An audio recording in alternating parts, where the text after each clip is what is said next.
Welcome to Yoga Mythconceptions. Today I want to talk about no pain, no gain.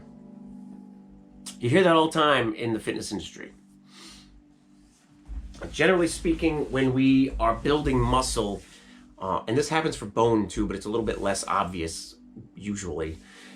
When you work muscle till you have muscle failure, you're tearing down the muscle fibers, and the body says, well, shoot, we're going to rebuild that better, faster, stronger, and you get bigger muscles. That's the shortest description of pain and gain as I've ever given anybody. But there's some things to consider there.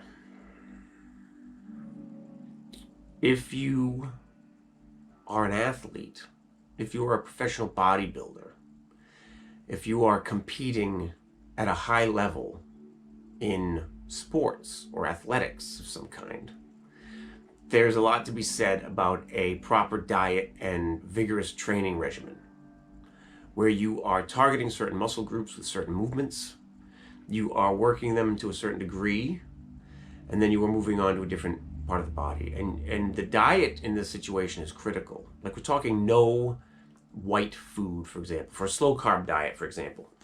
Or like no booze, no candy, no sugar, no refined sugars, no starches. You can go all the way over to keto or paleo, which are variations on a theme of very high protein, very low carb. No bread, no wheat, no oats. The diet is critical. And we're not talking a diet like you eat, clean once in a while, and then maybe you go to Dunkin' Donuts for coffee. Like, we're talking you eat like 15 chicken breasts a day, and 15 cups of brown rice a day, and 15 cups of spinach a day, and then you get 5 grapes at the end of the day. I saw one gentleman whose diet was so strict that his cheat day, he ate peas, because peas are sweet. So now let us consider for a minute someone who does not train 6 days a week and who does not meter their diet out. And now this is not a criticism. I want to illustrate this. If you're going to a yoga studio twice a week, no pain, no gain is not for you. If you're not watching every macro, if you're not sitting there saying, I need 15 chicken breasts a day, then no pain, no gain is not for you. Don't do this to yourself. It makes me frustrated and sometimes angry. I've had people say that if they can walk at the end of a yoga class, then it wasn't a good class. And that's just bullshit. Period. It's just garbage. If you want, can you build muscle in a yoga class? Yeah, especially if you come from a sedentary lifestyle.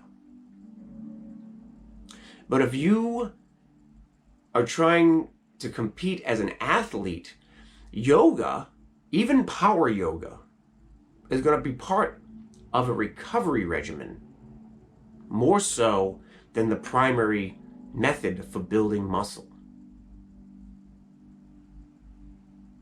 Yoga is an extraordinary practice. Its primary focus is with stillness of the mind. It extends to physical asana, and that's the only part anybody ever knows about it.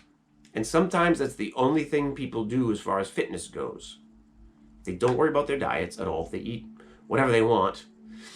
They go to yoga once or twice a week.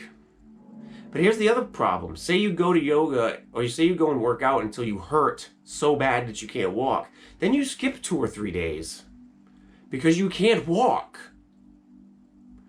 Specific training regimens where you burn muscle, where you burn out muscle like that, is fine under specific circumstances. And if you're doing this for you, if you're not doing this to compete, there's better ways to treat your body and to spend your time. You don't have to work muscles to failure to get the effects, the primary beneficial effects even the secondary beneficial effects of exercise. And if you're not strictly managing your diet and eating your body weight in protein, grams, a day, no pain, no gain isn't going to be good for you anyway. Because you're not providing your body with enough of a foundation to build all that new massive muscle. Like, it takes a huge amount of food to build all of that muscle.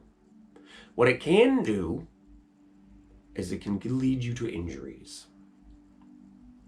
So, consider what your goals are, consider what you're doing, and consider how you want to spend your time. Do you want to be limping around because your legs are killing you because you did way too many, I don't know, whatever it is you're doing? Or do you want to be kind to you and still get the benefits of exercise? Like, I like eating a lot.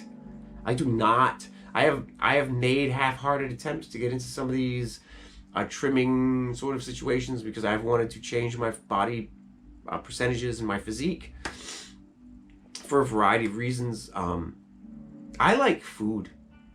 Like I like food, and I have a lot of trouble managing that. I prefer to just do a lot of yoga and mountain biking and just call it a day. So like I said, consider what you're doing. Consider the end goal. And maybe don't work out till you puke once a week. Maybe instead do a little bit less, maybe 2 or 3 times a week. And you'll probably see a lot better results. Thanks for coming to Myth Conceptions. See you next week. Namaste.